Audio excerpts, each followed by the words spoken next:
आतंकवाद बनो, नमाज पढ़ने के बाद शराब पियो। अरे शराब भी जायज नहीं है। शराब क्या, अगर कोई नशा आवर चीज किसी के हथेली पर है, अगर कोई मट्टी है उसके अंदर नशा है, उस मट्टी को खाकर कोई मदहोश हो जाता है, नशा है उस मट्टी में, तो वो भी हराम है, नाजायज है। अब बल्कि बड़ी सख्त वईद भी है। अल्लाह के नबी अलैहिस्सलाम फरमाते हैं कि शराब पीने वाला, शराब का सेवन करने वाला, सुअर कोई खाकर आ जाए आपकी बस्ती में, नजिसुल ऐन हराम है, सुअर पीक हराम, बिल्कुल नाजायज, not allowed to eat the mutton of pig. सुअर का मांस खाना नॉट अलाउड, जायज नहीं, नजिसुल ऐन होने की वजह से। लेकिन कोई खाकर आ जाता है तो उसका वबाल सिर्फ सुअर खाने वाले पर होता है। और अल्लाह के नबी फरमाते हैं कि जब कोई शराब पी कर आता है तो उसका वबाल शराब पीने वाले पर नहीं होता, बल्कि पूरे समाज वाले को उसका वबाल भुगतना पड़ता है, सबके ऊपर आता है। तुम कह रहे हो कि नमाज पढ़ो, बाकी जो मन में आए वो करो। पहले पढ़ते इस्लाम को, दुनिया के सारे धर्म की तारीफ उनके गुरुओं ने की, लेकिन इस्लाम वो मजहब है जिसकी तारीफ अल्लाह ने खुद की, इन्न दीन इंदल्लाहिल इस्लाम। लाओ दुनिया वालों, है तुम्हारे पास कोई थर्मामीटर, मुकाबला कर सकते हो? दुनिया के तमाम धर्म गुरुओं से हम कहना चाहते हैं, इस्लाम को बदनाम करने से नहीं, इस्लाम का नाम अल्लाह ने रखा है, मुसलमानों का ये नाम अल्लाह का दिया हुआ है। ये तुम्हारी मीडिया हाउस में बेज़मीर लोगों के भौंकने की वजह से, उनके बोलने की वजह से मुसलमान बदनाम नहीं होगा, कुरान बदनाम नहीं होगा। अल्लाह का कुरान कहता है इन्नस्सलाता तन्हा अनिल फ़हशाइ वल मुनकर, बेहयाई बुरी बातों से ये नमाज रोकती है। अगर कोई आदमी चोरी करता है, कैसे रोकोगे? जेल में डालकर नहीं, इस्लाम के प्लेटफॉर्म पर ले आओ, 1 महीना ढंग से नमाज पढ़ाओ। जब वो सजदे में जाएगा, जब वो ईश्वर के करीब होगा, जब वो पढ़ेगा सुभान रब्बियल आला, सुभान रब्बियल आला, सुभान रब्बियल आला, के हेतु ब्रह्म गतिस्तान्ते सत्संगतिर्दान विचारतोषः, ईश्वर का नाम जपेगा तो ईश्वर के करीब होगा। आदमी अल्लाह के सबसे करीब कब होता है?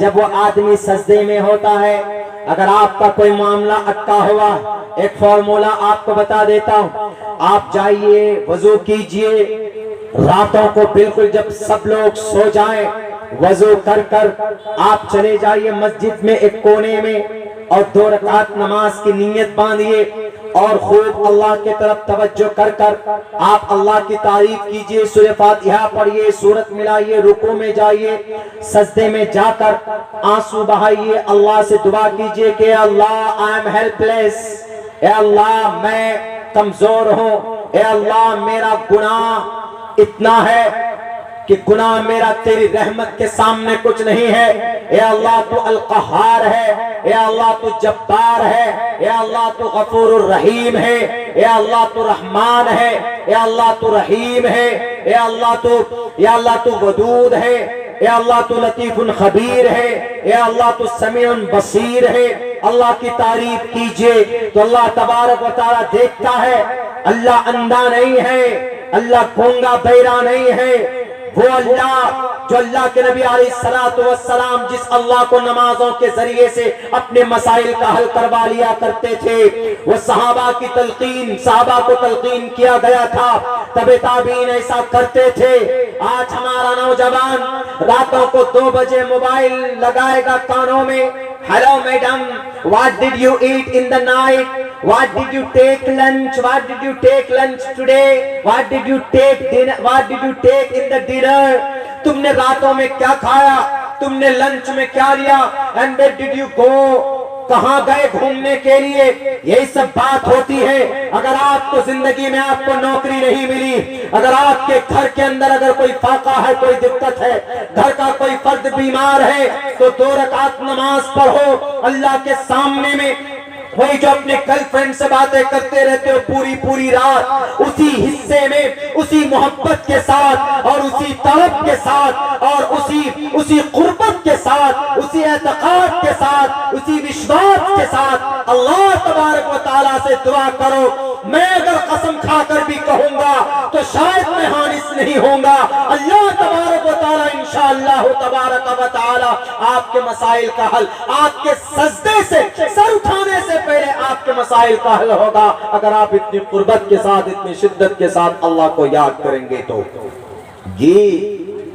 ये तो नहीं करेंगे मेरे भाइयों, मेरे नौजवान साथियों।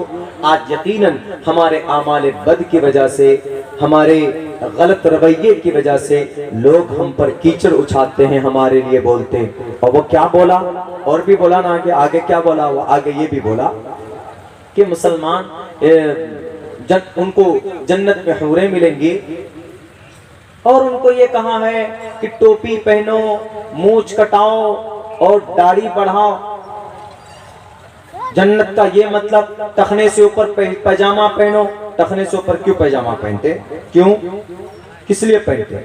This is command of last profit, या अल्लाह के नबी अलैहिस्सलाम की हदीस है कि टखने से नीचे पैजामा आपका नहीं होना चाहिए। जो हिस्सा टखने से नीचे पैजामा जहां तक होगा, अल्लाह उस हिस्से को जहन्नम में डाल देंगे। मैं अस्फल मिनल काबैनि मिनल इज़ारि फफिन्नार, जो हिस्सा टखने से, ये तकब्बुर की अलामत है। हाँ, अगर कोई आदमी मोटा है, बेचारा लुंगी यहाँ बांधता है, बार बार खिसक कर, वहीं अबू बकर सिद्दीक का पेट, अबू बकर सिद्दीक रज़ी अल्लाह ताला अन्हु उनका जो पेट था वो थोड़ा भारी था, बड़ा था, तो वो तहमद और कुछ बांधते थे, वो नीचे हो जाती थी, तो वो एक उज़्र है, कोई दिक्कत नहीं। लेकिन जो एकदम बिल्कुल जेंटलमैन, काले रंग का चश्मा और जनाब वो दोनों कान में ब्लूटूथ और मुंह में पान, यहां चैन, ससुर की दी हुई खपाची गाड़ी जहेज में, और पैंट ऐसे पहनते हैं हमारे पास नौजवान। पीछे का सब कुछ दिखता है कि नहीं दिखता, उसका पूरा एडन गार्डन दिखता है उसका पूरा। उधर देखिए टखने से नीचे, सफाई कर्मी की जरूरत ही नहीं है।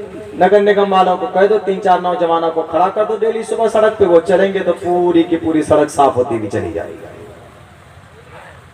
तकब्बुर की अलामत है।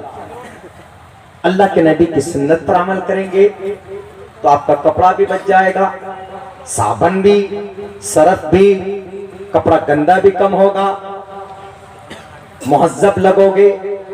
मैं अस्फल मिनल काबैन, बाबा जी रामदेव साहब, हम इसलिए टखने से ऊपर पैजामा पहनते हैं क्योंकि अल्लाह के नबी अलैहिस्सलाम का फरमान है कि टखने से नीचे पैजामा या लुंगी या शलवार नहीं होनी चाहिए। इसलिए नहीं, वो क्या बोलता है कि जन्नत का मतलब टखने से नीचे पैजामा। क्या पागलपन है, जन्नत का मतलब टखना नीचे से, टखने से ऊपर पैजामा पहनना, जन्नत का ये मतलब है? अरे जन्नत एक ठिकाना है, जो बुराई से अगर कोई अपने आप को बचा कर लेकर जाता है इस दुनिया से, अल्लाह उसके रसूल के फरमान के मुताबिक जिंदगी गुजारता है, तो उसका ठिकाना जन्नत होगा। जन्नत में जाएंगे वो, वनहन नफ्स अनिल हवा फइन्नल जन्नत हियल मअवा। अच्छे लोग कहाँ जाएंगे? जन्नत जाएंगे। पापिस्थास्ते परम शांति यमरूपम भयंकरम। बाबा रामदेव जी नहीं है ये मंत्र आपको याद? मैं नहीं आपके खिलाफ, मैं आपके गलत सोच के खिलाफ बोल रहा हूँ। मेरी तकरीर अगर आप सुनो तो आप गौर करना कि तालिब इल्म सही कह रहा है कि नहीं कह रहा। नमाज ही एक ऐसी इबादत है जो इंसानों को बेहयाई बुरी बातों से रोक देती है, अगर खुलूस के साथ नमाज पढ़ी जाए। लेकिन मेरे मुसलमानों, कभी कभी हम वजह बन जाते हैं। क्यों उन्होंने ये बात कही? क्योंकि मुसलमान नमाज भी पढ़ता है, उसके साथ साथ चाय की दुकान पे बैठकर बुराई करता है। नमाज पढ़ता है, हाजी साहब बने हुए हैं, लेकिन फिर भी मामलात के अंदर गड़बड़ी। हाजी साहब हैं, समाज के अंदर में एक बड़ा नाम है, दाढ़ियां लंबी लंबी, रास्ते के अंदर, मैं नहीं नाम लूंगा, अपने अररिया के अंदर में एक साहिब है, अपने घर के सामने में मट्टी डालकर उसको अपने जो सड़क है उस सड़क से कहीं 2-3 फीट ऊपर उसको मट्टी डालकर उसको ऊंची करके वो सड़क